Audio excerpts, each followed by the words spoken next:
7 de la mañana con 48 minutos, como lo habíamos anticipado, continuamos analizando lo que ocurrió el día de ayer en la Asamblea Nacional. Esta vez nos acompaña a través de una conexión digital Andrés Ortiz. Él es abogado experto en Derecho Administrativo. Doctor, muy buenos días. Muchísimas gracias por su conexión a Noticias 7. Muy buenos días. No sé si me escuchan. Sí, doctor, sí. Le escuchamos perfecto. Doctor, quisiera iniciar preguntándole cuáles son las medidas legales que podría tomarse respecto de lo que ocurrió el día de ayer. Y esto le pregunto teniendo en cuenta las declaraciones de varios asambleístas que dicen que lo que ha ocurrido el día de ayer es ilegal en la Asamblea Nacional.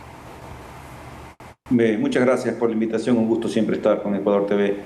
Efectivamente, me preocupa muchísimo lo que ha sucedido en el seno de la Asamblea Nacional.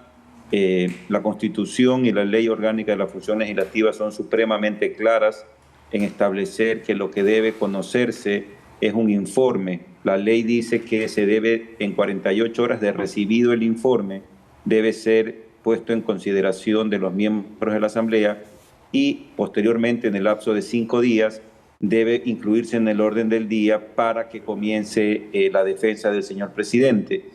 En un invento jurídico han decidido, a través de una resolución simple de mayoría, continuar con el juicio político sin que medie de por medio un informe. Eso es una irregularidad al debido proceso. Eso viola la garantía de la seguridad jurídica del señor presidente constitucional de la República, por lo que, en mi criterio, esto puede entrar a ser revisado posteriormente por la Corte Constitucional, porque ella tiene que revisar que su dictamen haya sido cumplido a cabalidad o se han violado garantías procesales y constitucionales, en este caso del enjuiciado político que es el presidente de la República. Doctor, pero si entonces era ilegal, ¿cuál era la acción que tuvo que haber tomado la Asamblea Nacional? ¿Perdón? Sí, lo que usted nos comenta, que se hizo este tema con vacíos legales y que no era lo que se establecía dentro de la ley, ¿cuál entonces debió ser la acción que debió ejecutar el Pleno de la Asamblea Nacional? La Asamblea Nacional estaba en la obligación, porque así lo informó el señor Procurador General del Estado, de trasladarle a todos los asambleístas el informe que no recomendaba el enjuiciamiento político al presidente de la República.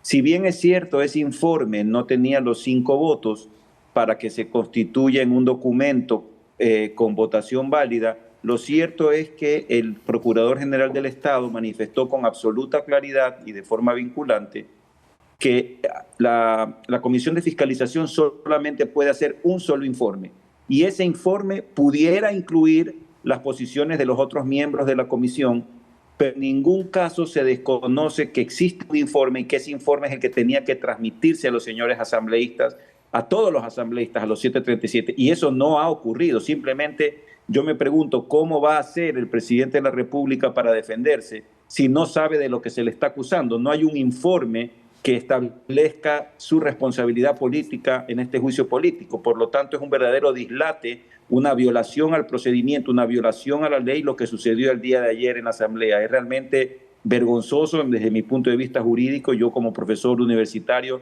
realmente ya he perdido la credibilidad absoluta en la Asamblea Nacional. Si antes estaba muy cuestionada con esta decisión que desconoce el derecho y que claramente solamente tiene tintes políticos, seguramente si es que llegase a prosperar el juicio político contra el presidente de la República, esto va a ser realmente revisado por la Corte Constitucional, no tengo la menor duda. Doctor, y esa precisamente es mi siguiente pregunta. ¿Cuándo podría revisar la Corte Constitucional? Es decir, ¿en este momento podría entrar a revisar el proceso o tiene que esperar a que culmine?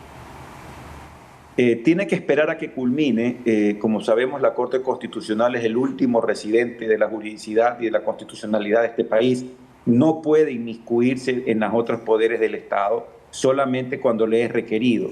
Y obviamente, si bien es cierto, las violaciones al debido proceso y al principio de seguridad jurídica son evidentes, son palmarios, yo creo que no se necesita ser abogado, como ustedes mismos lo han determinado, la violación al procedimiento que ha sufrido este juicio político. La Corte Constitucional necesita un producto, necesita una resolución, necesita un expediente. Entonces, ciertamente la Corte, la Constitución de la República le permite a la Corte entrar a revisar si se ha cumplido o no a cabalidad sus sentencias o en este caso los dictámenes. Así que debería en los próximos 10 días, que es el plazo que yo creo que va a acontecer hasta que haya una resolución, la Corte de oficio, ojo, de oficio, no necesita el presidente de la República mandarle, sino de oficio o a petición de, en este caso, del presidente o de cualquier persona interesada en este juicio, pudiera solicitarle la revisión a la Corte Constitucional. Ahorita no es posible, sino cuando exista un producto final, que es el que tiene que entrar a revisar la Corte, si se adecuó a lo que ella dispuso en su dictamen en el que permitió el inicio del juicio político solamente por la causal de peculado. Para entenderlo entonces, la Corte revisa y emite un dictamen que, digamos, podría anular todo lo que se ha llevado a cabo en este lapso. Si llegase a ser el caso de una destitución del presidente, ¿la Corte entonces podría dejarla sin efecto?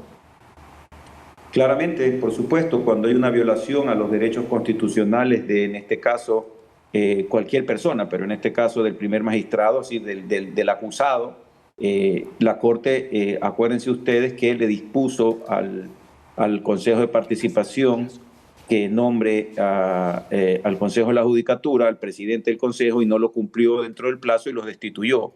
En este caso, la Corte fue muy enfática en decir que se tenía que respetar el debido proceso, que se tenía que garantizar todos los derechos de la defensa del presidente de la República y que se tenía que encuadrar dentro de la seguridad jurídica y que no se podía incumplir disposiciones expresas de la ley. Si la Corte llega a entender y a examinar que se ha incumplido el fallo o su informe de admisibilidad de juicio político, no solamente que mi criterio puede anular la decisión, sino que además pudiera, como en efecto lo ha hecho ya en 2 casos anteriores, destituir a aquellos asambleístas que la Corte llegase a determinar a través de las votaciones y a través de las actas de la Asamblea que han incumplido flagrantemente con el mandato por ella dispuesta. Entonces, aquí el riesgo que se está corriendo la Asamblea no solo es que se deje sin efecto una eventual destitución del presidente, sino que las curules de los asambleístas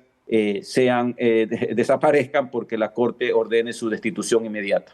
Bien, pero de momento entonces tendremos que esperar a que transcurran estos plazos que ya ha adelantado el presidente de la Asamblea, Virgilio Saquicela, incluso que se dé una posible destitución para luego mirar entonces el fallo de la Corte Constitucional respecto de todo este procedimiento, doctor. Sí, efectivamente, el plazo debe culminar. Acordémonos que el presidente tiene la opción de defenderse personalmente. Posteriormente, los interpelantes tienen un tiempo también para interpelar, valga el término, al presidente. El presidente luego tiene el derecho a la réplica y una vez que se agote el debate, el presidente de la Asamblea tiene 5 días más para convocar al Pleno y en esa sesión, luego de 5 días, pueden hablar todos los asambleístas. Ya el presidente no estará presente, solamente el Pleno, y ese día se votará. Esa es una sesión que podrá durar 10, 12, 14 horas, porque todos los asambleístas tienen derecho al uso de la palabra, con lo cual yo aspiro que entre 10, 12 días máximo, según lo que está el calendario de la ley, debería haber un pronunciamiento definitivo y permitiéndosele, espero en este caso, que se le permita ejercer el derecho a la defensa, porque con lo que está pasando hoy en la Asamblea ya realmente uno no termina de entender qué leyes que están leyendo los asambleístas, porque la verdad es que la claridad de la ley en este sentido es tan diáfana que realmente resulta muy extraño que se interprete la ley totalmente contraria a lo que está escrito. Bien, doctor, muchísimas gracias nuevamente por su presencia aquí en Noticias 7. Muchísimas gracias a ustedes, un gusto. Buenos días. Muy bien, con esto nos vamos a dar una pausa y ya volvemos.